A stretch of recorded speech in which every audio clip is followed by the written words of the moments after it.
welcome back. A bit of a dismal end to the work week. We've got some showers and snow showers pushing west to east across I-25 and even parts of our southern mountains right now with some ongoing snow and even a few returns showing up here across the southeastern plains, and a few embedded rumbles of thunder probably being heard there across parts of Cheyenne County. A couple lightning strikes showing up.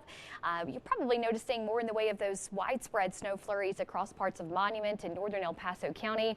We've got some heavier rain likely showing up just around the Air Force Academy. You can see that rain and snow line right just barely east of the mountains, and so as you come off the mountains, still a little bit of a rain snow mix likely going on here in Monument, but probably more in the way of a few little rain showers there just west of the Garden of the Gods. So let's take you to Monument real quick, as a matter of fact, and you'll actually notice all of that snow that is falling from the sky. Of course, the Community Banks of Colorado camera showing you that.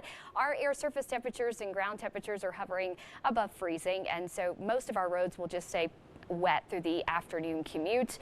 But as we gather into about 8-9 o'clock this evening, any lingering flurries, which I don't suspect will have much of any at all, will possibly cause a little bit of slick conditions there on some of those elevated surfaces, but that is about it in the region. Let's take you back to the radar one more time so you can just see that a little bit better.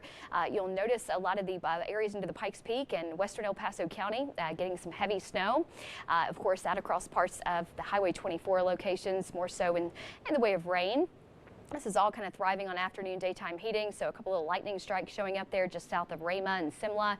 As you shift your focus down across parts of Lincoln County, a couple little thunderstorms firing up there just south of Pumpkin Center as well. That is about it. Let's take you over to our temperatures right now and kind of show you what we're looking at. Of course, we're in the 40s for most locations, in the 30s across northern El Paso County, all courtesy of an area of low pressure and also a residing cold front pushing across northern Colorado. That's increasing our instability as well. So we've got even some showers and snow showers back across parts of south central Wyoming and parts of the Four Corners. Now, notice as we move through about 6-7 o'clock this evening, look at how those storms just kind of collapse and fall apart after we lose that daytime heating. That's going to be the general theme this evening, especially across parts of Kit Carson County and eastern sections of Colorado along I-70.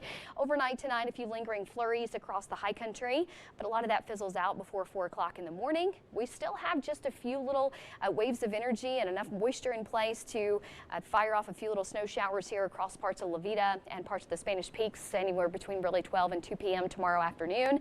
That north wind will continue spilling in across the state, but that will also clear us out by the afternoon hours. So we'll still have some sunshine on Saturday, but brisk north winds will keep our temperatures into the 40s for most locations and low 50s, especially across the eastern plains. So a little bit cooler tomorrow, and then it's significantly warmer by Sunday. This is going to be the bright spot, the day to be outside, because not only warmer, but some calmer winds across the region as well. Let me show you Saturday's high temperatures here in the upper 40s for Colorado Springs, middle 50s from Pueblo into the eastern plains. So it is going to be quite a bit warmer there across Highway 50, and low 40s in Woodland Park, upper 30s in Cripple Creek, and 40s across parts of Calhan and Falcon. Look at this on Sunday, though. It's a big jump with temperatures back into the 60s, even 70s across parts of La Junta and Lamar, and 67 in Springfield. That west wind is really going to help us warm up quite a bit. It may generate a few wave clouds into the afternoon hours, so expect mostly sunny skies for a majority of the day, but you may have just a few little areas that have more clouds and sun by the afternoon time frame. As we move into next week, we continue with a warmer trend, at least to start the week, and then we've got a disturbance moving in on Tuesday that's going to decrease our temperatures just a bit and also yield the chance for a few rain and snow showers for lower terrain areas, places like Pueblo County, Canyon City. We'll go from the 70s on Monday down to the 30s and 40s on Tuesday, and then it's just an upward trend from that point forward. So kind of a little bit of a brief cooling period early next week ahead of significantly getting a bit warmer. So it's nice to see some 60s on the 7-day forecast, but alas, more moisture is always a good thing. We still have a ways to go. Even though we made some improvements with the drought monitor so far this month, we could still use more. We don't want to dry out too quickly. No, we don't. Mary, thanks.